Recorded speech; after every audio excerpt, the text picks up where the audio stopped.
Humpty Dumpty sat on a wall. Humpty Dumpty had a great fall. There was a time when broken seemed simple. Something was whole, now it's not. Broken like the leg of a chair, or like glass smashed to smithereens. A clean break like a bone.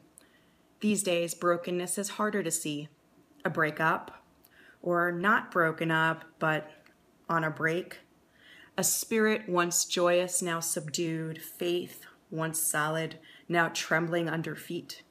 Or the absence of something, 404 not found. Broken like someone who used to be there, but now isn't anywhere. An echo.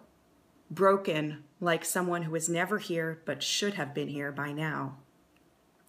Broken is relative. Something that seems broken may be merely bruised.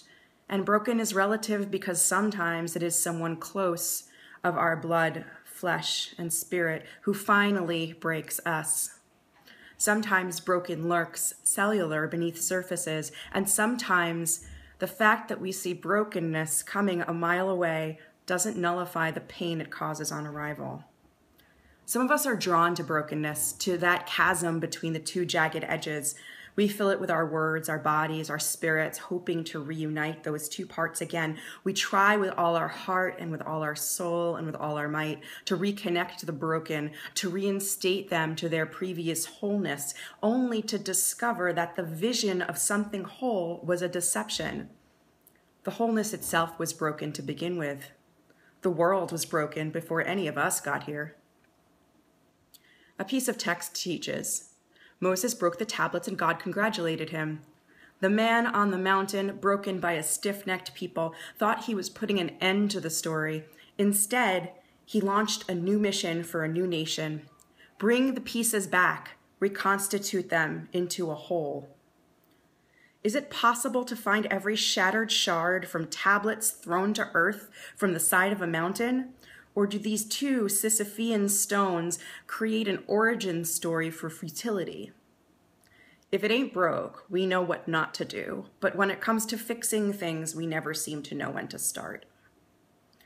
How do we know that God approved of Moshe when he broke the tablets? The Torah teaches, Asher Shibarta, which you shattered. Reish Lakish interprets this to mean that God said, Yasher Koach Sheshibarta, congratulations, you broke them. Or, Reish Lakish says there are times when the nullification of Torah is actually its foundation, as it is written, Asher Shibarta, which you shattered. God said to Moses, Yasher Koach Sheshibarta. I'll go ahead and say it. I don't understand these quotes. I lack the knowledge to position them in rabbinic history and Talmudic context, in Jewish philosophical theory, and understanding the statement's author in any kind of relevance to my life. What I have is questions. Was God being sarcastic? Nice job, Moshe. Hearty Yasher Koach on that one. Reish Lakish was a rabbi teacher who had once been a hot gladiator highwayman, which Reish Lakish spoke these words. And what of his words just after this, that God said, Yasher Koach, because when a wise person transgresses, you don't embarrass them in public. But if this is true with a man who shattered tablets, is it also true with a man who shattered lives? Are we to understand that our leaders are beyond public reproach, beyond trials for things they've done over and over again and only repented for once caught? The text was broken before I got here, and this fragment is what remains. Today, fissures are everywhere. Hairlines and fault lines serve to underscore instability. Confronting a broken word with a mantra is one step. Embrace tikkun olam, do acts of loving kindness, pursue social justice, advocate for human rights, create an equal opportunity, close the gender gap. A mantra is one step out into a wider, more fractured world. Some of us choose to go there first, leaving our land where we were born to go to a place that we will be shown. Others sweep up the shards closest to home, patching cracks in the foundation to create something more stable.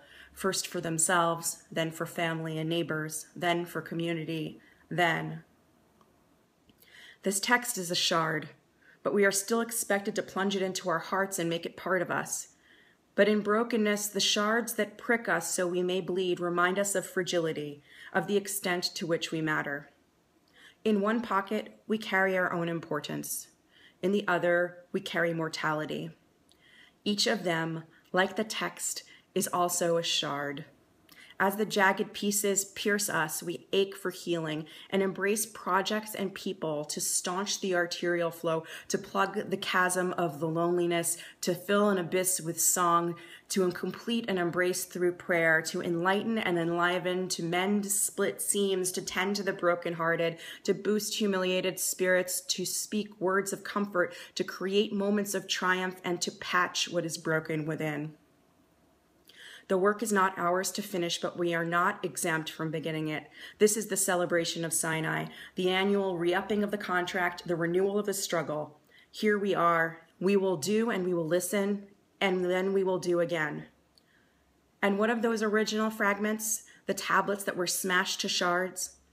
They live side by side with the second set, inside the ark, inside the heart, sending a message. Something broken is of equal value to something whole.